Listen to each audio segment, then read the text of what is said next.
یہ کوئی کہے کہ معصوم نے یہ پیغام دیا ہے اور اپنے لفظوں میں کہے تو ان الفاظ کی کوئی اہمیت نہیں ہے.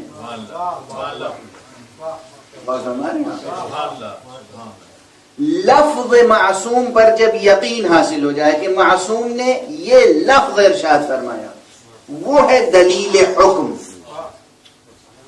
توجہ ہے، دلیل حکم لفظ معصوم ہے، پیغمبر نے کیا لفظیں ادا کی وہ اہمیت ہے.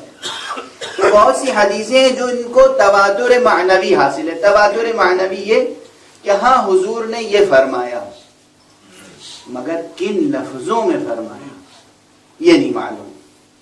توجہ ہے، یہ وہ حدیث ہے جو انہی لفظوں کے ساتھ نقل ہوئی ہے. کیا الفاظ ہیں؟ من کنت مولا فہذا علی مولا. آپ سب کو یاد ہے. بحمد اللہ، ہمیں اس پہ کوئی شرمندگی نہیں ہے، کوئی معذرت کرنے کی ضرورت نہیں ہے. ہمیں جس طریقے سے کلمہ لا الہ الا اللہ یاد ہے،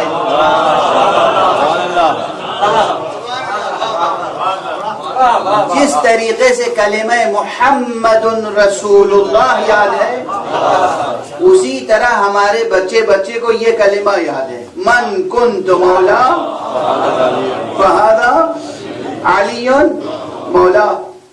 یاد ہے یہ جملہ؟ اس کے معنی کیا ہے؟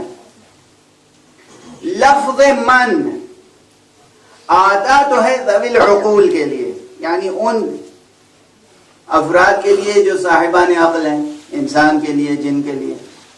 لیکن کبھی کبھی اس کا اطلاق تمام موجودات کا احاطہ کرتا ہے. جس طرح ماں، لفظ ماں عربی کا لفظ میم الف ماں، ماں یعنی جو، من یعنی جو. ماں غیر ذوی العقول کے لیے ہے، لیکن کبھی کبھی ذوی العقول کے لیے بھی آتا ہے. توجہ ہے. اسی طرح من ذوی العقول کے لیے مگر غیر ذوی العقول کے لیے آتا ہے. جب پیغمبر فرما رہے ہیں من کنت مولا، میں جس کا مولا ہوں، تو مسئلہ صرف انسانوں تک محدود نہیں رہے گا.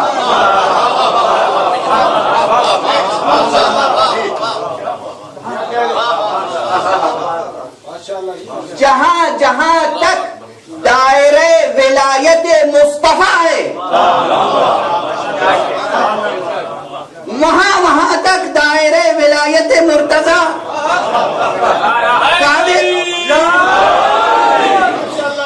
توجہ ہے. اس میں کسی بہت گہری منطق کی ضرورت تو نہیں ہے، کسی فلسفے عرفان کی ضرورت نہیں ہے. سادہ گرامر اگر کسی کو معلوم ہے، زبان اگر کوئی سمجھتا ہے، تو حضور کیا فرما رہے ہیں؟ من کنت مولا، میں جس کا مولا ہوں. جہاں تک پیغمبر کی ولایت عام ہے. اب پیغمبر کی ولایت کہاں تک عام ہے؟ اسے یا مسلمان بتائیں یا قرآن مجید سے دریافت کریں. تاریخ گواہ ہے کہ پیغمبر کا دائرہ ولایت کہاں تک ہے. پیغمبر اگر درخت کو اشارہ، ولایت کے معنی کیا ہے؟ یہاں پر ٹھہر کے سنیے گا اور آپ اپنے دلوں کا جائزہ بھی لیجیے. یہیں فضائل بھی ہے اور یہیں درس بھی ہے. ولایت میں داخل ہونے کے معنی کیا ہوتے ہیں؟ کیا معنی؟ داخل ہونے کے معنی کیا ہے؟ ہم ولایت امیر المومنین میں داخل ہیں. دعویٰ ہے. دلیل کیا ہے؟ صرف ایک دلیل ہے. نعرہ کبھی دلیل نہیں ہوتا عزیزان گرامی. دعویٰ کبھی دلیل نہیں ہوتا. دعویٰ ہوتا ہے، نعرہ ہوتا ہے. دعویٰ بھی محتاج دلیل ہے، نعرہ بھی محتاج ثبوت ہے۔ عمل وہ ہوتا ہے کہ جو نہ دعوے کی ضرورت ہے نہ نعرے کی ضرورت ہے۔ کسی کی ولایت میں داخل ہونے کے معنی ہے اس کی اطاعت، داخل ہونے کے معنی ہے اطاعت۔ ولایت قبول کرنے کے معنی کیا ہیں؟ اللہ کی توحید قبول کرتے ہیں، آپ کہتے ہیں لا الہ الا اللہ، اس کے بعد مجال ہے کہ آپ کسی بت کے سامنے جا کے سجدہ کریں؟ نہیں ممکن ہے نا۔ ادھر آپ نے سجدہ کیا، ادھر وہ لا الہ الا اللہ کی ولایت سے آپ خارج ہو گئے۔ ادھر سجدہ کیا غیر خدا کو، ادھر لا الہ الا اللہ کی ولایت سے خارج۔ ادھر کسی غیر محمد کو نبی مانا،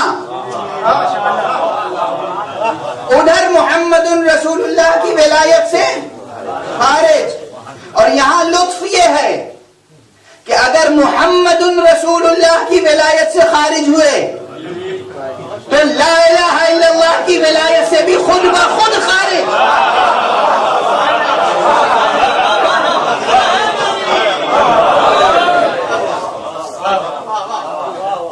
ادھر محمد رسول اللہ کی ولایت سے خارج ہوئے، ادھر لا الہ الا اللہ کی ولایت سے خارج۔ توجہ ہے؟ تو ولایت قبول کرنے کے معنی ہے اطاعت، صرف نعرہ نہیں۔ معلوم لا الہ الا اللہ کہہ رہے ہیں اور بیٹھے ہیں کہاں؟ شیو جی کی مورتی کے سامنے بیٹھے ہیں، یا گنیش جی کی مورتی کے سامنے بیٹھے ہوئے، اور ساری وہ عبادتیں بجا لا رہے ہیں جو کافر بجا لاتے ہیں، بت پرست، اور پڑھ رہے ہیں کیا؟ لا الہ الا اللہ۔ یہ لا الہ الا اللہ قبول ہوگا؟ نہ صرف یہ کہ قبول نہیں ہوگا بلکہ موجب عتاب بھی ہوگا، موجب عذاب بھی ہوگا، عذاب بڑھتا چلا جائے گا۔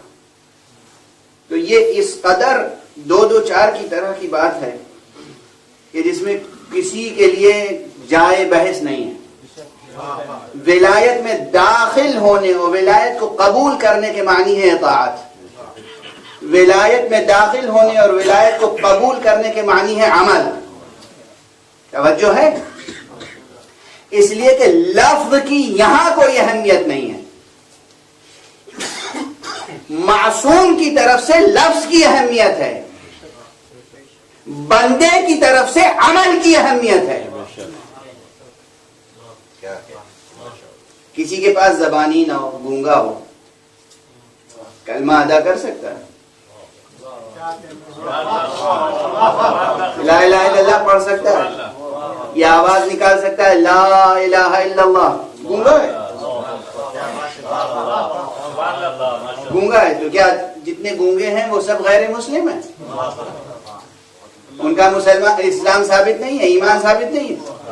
بندے کی طرف سے لفظ کی اہمیت نہیں ہے، حقیقت و معنی لا الہ الا اللہ سمجھ میں آ جائیں اور سجدے میں جھک جائے بس وہ مومن،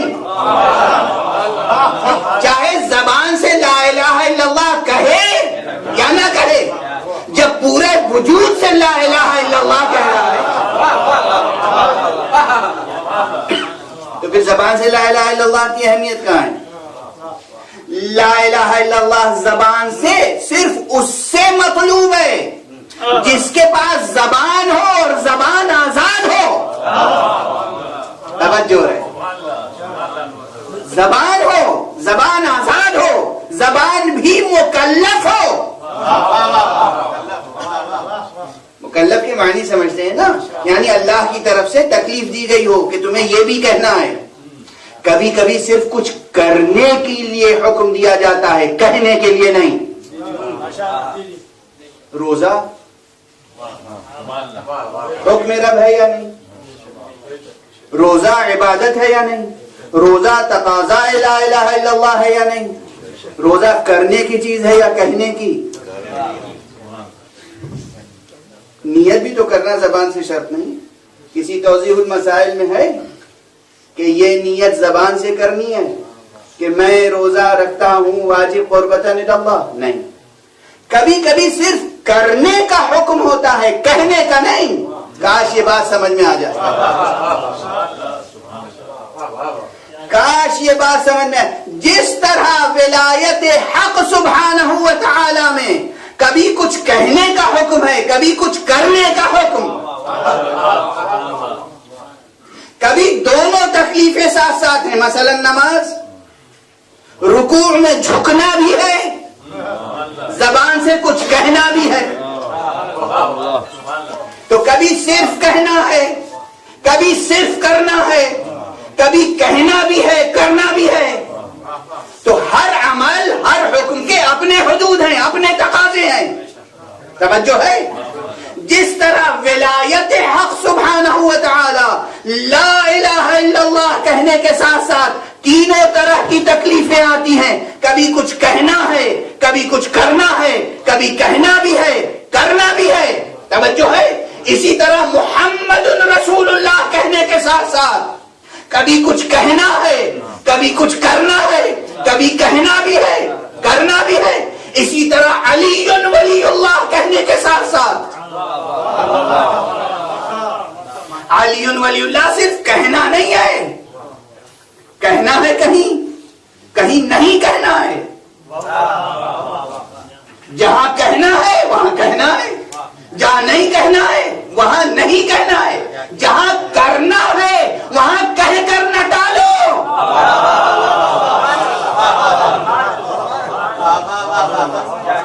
جہاں کرنے کا تقاضا ہے وہاں کچھ کر کے دکھاؤ. جہاں کرنے کا حکم ہے وہاں کچھ عمل سامنے آنا چاہیے. بہرحال خلاصہ اس بحث کا یہ ہے کہ ولایت کو قبول کرنے اور ولایت کے داخل ہونے کی پہچان صرف ایک ہے، وہ ہے اطاعت، عمل. پیغمبر کی ولایت کا دائرہ کہاں کہاں تک ہے؟ درخت کو اشارہ کیا، آ گیا. اور صرف یہی نہیں کہ آ گیا، یہ روایت کسی اور نے نہیں نقل کی ہے. امیر المؤمنین علی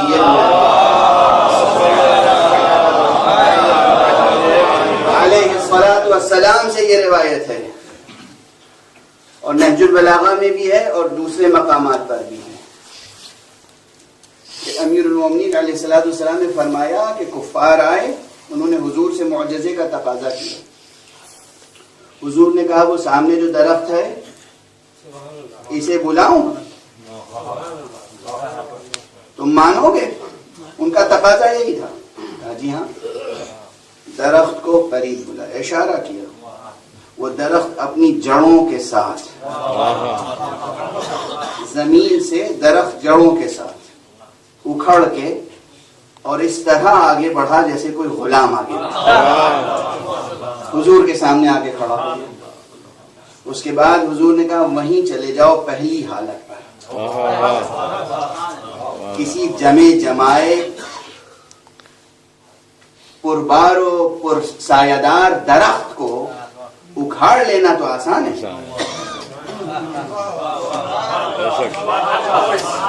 لیکن پھر اسی طرح پہلی شکل و صورت پہ پہنچ جاؤ. درخت پھر اپنی جگہ واپس آیا.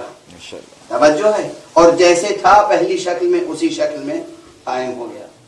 یہ ہے دائرہ ولایت میں اطاعت کی شان ایک درخت کی. توجہ ہے؟ حضور نے چاند کو اشارہ کیا، دو ٹکڑے ہو گیا. یہ ہے چاند کی شان اطاعت ولایت مصطفیٰ میں.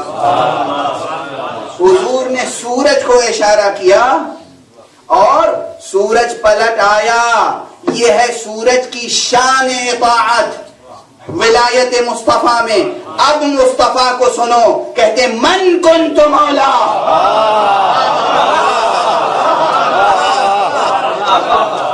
من کنت مولا فہذا علی مولا. جس کا میں مولا ہوں اس کے علی مولا ہیں. صرف تمہارے لیے نہیں، سورج کا مولا آج سے علی ہے، چاند کا مولا علی ہے، درخت کا مولا علی ہے،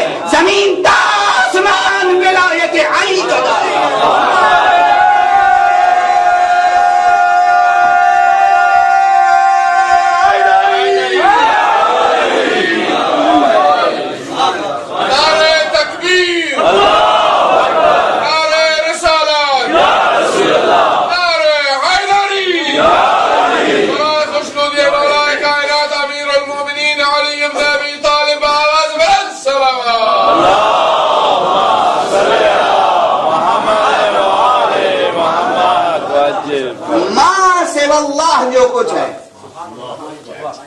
اللہ اللہ ہے، اللہ خالق ہے، اللہ محبود ہے، اللہ معبود ہے، اللہ اللہ ما سوا اللہ، اللہ کے بعد جو کچھ ہے دائرہ ولایت مصطفیٰ میں، اور جو کچھ دائرہ ولایت مصطفیٰ میں ہے وہ سب دائرہ ولایت مرتضیٰ میں ہے۔ اور ہمارے یہاں یہ غلطی اسی دن ہو گئی تھی، پہلے دن نہیں سمجھے لوگ یہ نقطہ، بخن بخن کہنے والے یہ نقطہ نہیں سمجھے، انہوں نے صرف اتنا کہا کہ بخن بخن لک یا ابن ابی طالب، اے ابو طالب کے فرزند مبارک ہو کہ آج سے آپ تمام مومنین و مومنات کے بھی مولا ہو گئے اور میرے بھی مولا ہو گئے۔ ایک بات ان کی سمجھ میں نہیں آئی، لیکن ایک بات ہماری سمجھ میں آ گئی۔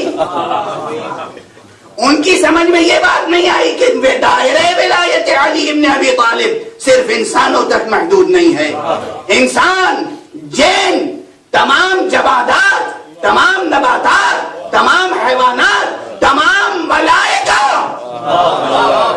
تمام فرشتے محکوم علی ابن ابی طالب۔ یہ ہے دائرہ ولایت علی ابن ابی طالب۔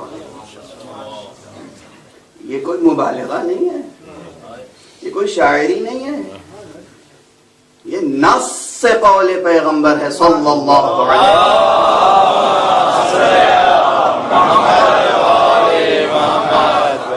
وسلم۔ من کنت مولا فہذا علی مولا۔ اور اسی کے ساتھ ساتھ ظاہر ہے کہ یہ تو صرف ایک فقرے سے بات نکل آئی، جب میں نے کہا کہ وقت اپنی رفتار سے آگے بڑھا، مگر ہم جس کی ولایت میں ہیں وقت اس کا محکوم ہے۔ چونکہ میں نے کہہ دیا تھا وقت اس کا محکوم ہے، تو اب یہ دلیل پیش کرنا ضروری ہے، ضرورت تھی کہ دلیل پیش کروں کہ وقت محکوم علی ہے، وقت محکوم علی ہے۔ اور جب وقت محکوم علی ہے، کیسے وقت محکوم علی ہے یہ بحث الگ ہے۔ اولاً وقت سمجھیے کیا ہے، پھر سمجھیے گا کہ کس طرح سے وقت محکوم علی ہے۔ اسی لیے بعض روایتیں ہیں اور ہمارے اعتبار سے تو صحیح السند روایتیں ہیں کہ امیر المؤمنین علی ابن ابی طالب علیہ